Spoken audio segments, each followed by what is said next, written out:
Guys, and yeah, really, really happy to be here. The worship was stunning. I loved dancing with the kids this morning, and it was just so joyful. And it just takes little kids to just ignite that joy, right? Yeah, and speaking of kids, I've got 3 beautiful kids, and with all of them, when they started high school, what we did is we bought, you get the blazer when you start high school. And we bought their blazers about 5 sizes too big. Because you've got to grow up into your blazer, right? And this is actually what it's kind of like with our righteousness. You see, God gives us a robe, a beautiful white robe of righteousness. But we don't always necessarily quite fit into it yet, do we? We really need to grow up in our faith and fit into our righteousness.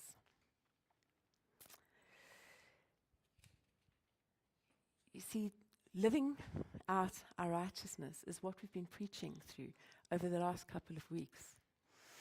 And in our righteousness, we can know that it's God's mercy, right, that brought us to his righteousness. It was never earned, it was never deserved, but it was his great, great mercy. Now, I never actually really understood what mercy was. I always just thought that it was undeserved forgiveness. Jesus died, my sins are covered, happy days, carry on with life. And then I kind of thought that I had to drudge through this thing and figure it all out. And I really got stuck, right? And we get stuck in dead works, and we try, and as Catherine was saying, we try so hard to put our right foot forward, but we get a bit stuck. But you see, in God's great mercy, he knows our needs before we even ask. And he's already fulfilled everything that we need for life and godliness, right? And one of our greatest needs is our need to be secure in his love. And one of the great ways that we can be secure is to actually know who God is. God is the same yesterday, today, and forever. God never changes. And the way he deals with his people, the way in the very beginning, is the same way that he deals with us still today. Now we know in Genesis, Abraham was called to leave everything and to go where God sent him. And he believed God and was credited to him as righteousness. He obeyed, he went, and he did. But it was in his faith that God gave him a credit of righteousness, right? He then had a son who had 12 sons. And those 12 sons landed up in Egypt. And after 400 odd years, the whole nation of Israel, who had multiplied to an enormous amount, were stuck in slavery. They were stuck in slavery, oppressed by Pharaoh.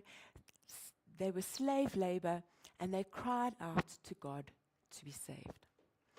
And God, in his mercy, broke through heaven, literally broke through onto earth. The kingdom of heaven came in the presence of God, and he saved his people. He brought great signs and great wonders, and he rescued his people out of Egypt. And he took them into the wilderness so that they could worship their God. And he met with his people, and there he gave them the 10 commandments. Now I know that you're all very good scholars of the word, right? I'm probably sitting here thinking, Yvonne, why are you telling us everything that we already know? But what I really want to emphasize and what I really want to drive home, and what is so important to understand, is that the Israelites, when they received the law, God didn't give them the law to save them. They were already saved. They were already saved out of Egypt. They didn't now need to be saved by keeping the law. In fact, it was God's law that was his very mercy towards his people. His law was his act of mercy. And mercy, in fact, is a great concern and a deep compassion. His mercy to the people became a means for their salvation. They thought if they did these things, they would be saved. Whereas God's mercy was, your sins are atoned for. As you sacrifice that lamb and you put that blood on the mercy seat, that is my mercy. I no longer see your sin. But they thought it was their righteousness, keeping the law, and it became a stumbling block. You see, today the law can be our stumbling block too. But we have an inclination to want to kind of throw it out the window. You know, I'm saved by grace. It's all by grace. I don't need the law. But as we've been learning to live out our righteousness, we've been learning that God still requires us to keep his law. Why? Because it's his very mercy, right? Why would God remove his mercy from us? We saw in